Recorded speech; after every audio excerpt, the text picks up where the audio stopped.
Hello everyone. This week my friends and I have been looking at the battle between David and Goliath. David purposes in his heart that he is going to face Goliath, and we read in 1 Samuel 17 verse 38 to 39. It says, "Then Saul dressed David in his own tunic. He put a coat of armor on him and a bronze helmet on his head. David fastened on his sword over the tunic and tried walking around, because he was not used to them.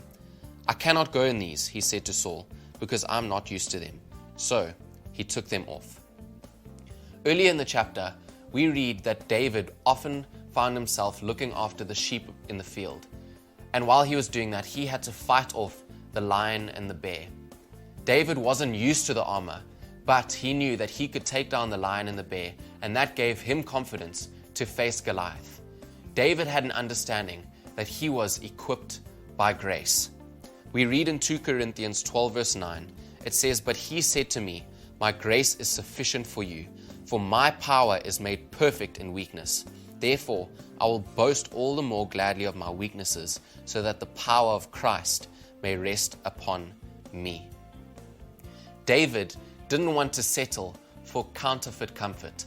He didn't need the armor because he knew that he was equipped by the grace of God.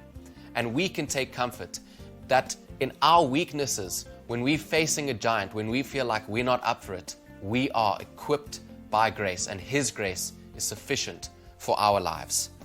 We don't need to depend on our gifts or our talents or anything like that.